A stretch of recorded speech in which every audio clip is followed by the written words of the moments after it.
कौशल योजना के तहत 1,30,000 लोगों को रोजगार दिया गया, उसमें आरक्षण की धज्जियां उड़ाई गई।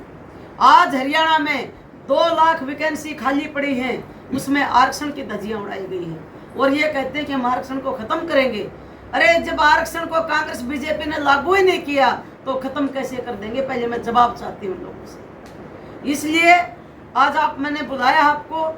कांग्रेस और बीजेपी प्रदेश में, देश में टोटली दलित और पिछड़ा, किसान, मजदूर विरोधी हैं। इसलिए दोनों पार्टियों को आप सबक सिखाएं और जो भी बीजेपी की सपोर्ट कर रहा कैंडिडेट, बीजेपी को जिताने के लिए, चाहे वो कोई भी पार्टियों में नाम नहीं लूंगी, मोटी रकम लेके कुछ राजनीतिक दल बीजेपी को जिताने के लिए मैदान में आए हैं, उन लोगों का भी बहिष्कार करें और अपने समाज के नुमाइंदों को विधानसभा में भेजें। ये मैं कहने आई हूँ आपको। भाई महेंद्र बागड़ी रोहतक से खड़े हैं कैंडिडेट मेरे। रोहतक की जनता से अपील करूंगी, जाति धर्म से ऊपर उठकर और अपने न्याय के लिए, कानून का राज स्थापित करने के लिए, संविधान को बचाने के लिए आप भाई महेंद्र बागड़ी को, मेरा कढ़ाई का निशान है।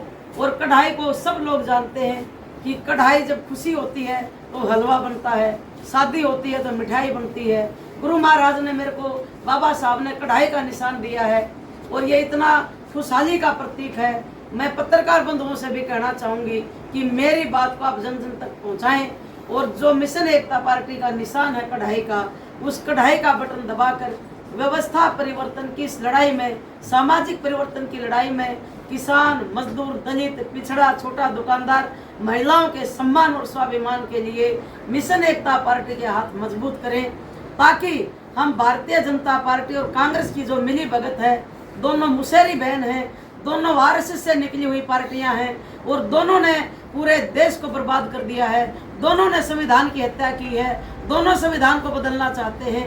इन दोनों पार्टियों का बहिष्कार करें और मिशन एकता पार्टी के सभी प्रत्याशियों को फतेहाबाद, नारनौंद, गुलाचिका, रोहतक और शाहबाद 5 सीटों पर कढ़ाई के निशान पर हमें विजयी बनाकर भेजें।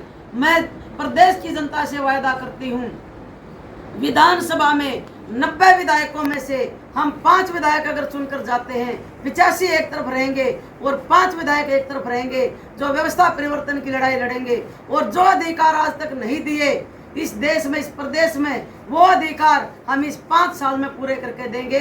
और आरक्षण को जो खत्म करने की बात करेंगे, हम उनको मिट्टी में मिलाने का काम करेंगे। मैंने पूर्व मंत्री मनीष ग्रोवर ने संविधान निर्माता बाबा साहब की जज्जर रोड पर पार्क में मूर्ति तोड़वाई और जिस हाथ से संविधान लिखा गया उस हाथ को तोड़कर गंदे नाले में फेंका गया।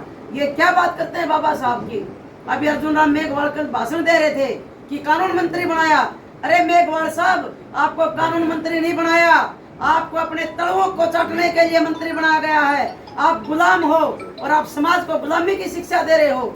आप कब कहाँ मर गए थे उस समय जब बाबा साहब की मूर्ति रोहतक में बीजेपी द्वारा तोड़वाई गई? आपने क्यों नहीं आवाज उठाई गई? अगर आप ऐसे कानून मंत्री हो तो बाबा साहब जो संविधान के निर्माता हैं, उनकी मूर्ति को बीजेपी के नेता ने तोड़वाया और आपकी जुबान चुप रही। आप इन लोगों का जो है गुलामी करते हो, आप गुजरा करते हो उनके सामने। मैं सरेआम आपको बोल रही हूँ, आप दलितों के हितैषी नहीं हो, आप दलितों के दलाल हो बीजेपी में। और बीजेपी ने क्या किया? बाबा बालकनाथ जो आरएसएस के बीजेपी के नेता हैं, उन्होंने 250 साल पुराने हमारे दलित समाज के साधुओं की समाधियां तोड़ी लॉकडाउन का फायदा उठाकर। जब हमने उसका विरोध किया, हमारे डेरे पर कब्जा किया, 300 बीघा जमीन पर कब्जा किया हुआ आज तक। मेरे पास सारे सबूत हैं, कानूनी रिकॉर्ड हैं। और ये बीजेपी के नेताओं ने और यहाँ के मुख्यमंत्री जब होते थे मनोहर लाल खट्टर, इन्होंने मिलकर और दबाव बनाकर मेरे ऊपर 4 झूठी एफआईआर करवाई कि मैं दब जाऊं। लेकिन बाबा साहब का आशीर्वाद मेरे साथ है, गुरुओं का आशीर्वाद मेरे साथ है। इन समाधि तोड़ने वालों के खिलाफ मैं लड़ी और मेरे ऊपर मुकदमे भी हुए। मैं आज हाई कोर्ट से जमानत पर हूँ और मैं इनका मुकाबला कर रही हूँ। इसलिए मैं जनता से कहना चाहती हूँ, जो भी अपने हकों की आवाज उठाएगा, ये उनके ऊपर झूठे मुकदमे करेंगे, उनको दबाया जाएगा। ये पहले खरीदने की कोशिश करते हैं कि इनको पैसा देकर बिठा दो, जब इनकी कोई बात नहीं सुनता तो ये दबाते हैं। और ये मेरी हत्या तक करवाने की उन्होंने कोशिश की। इसलिए मैं आज आपको कहना चाहूंगी कि भूपेंद्र हुड्डा कुछ भी कहें,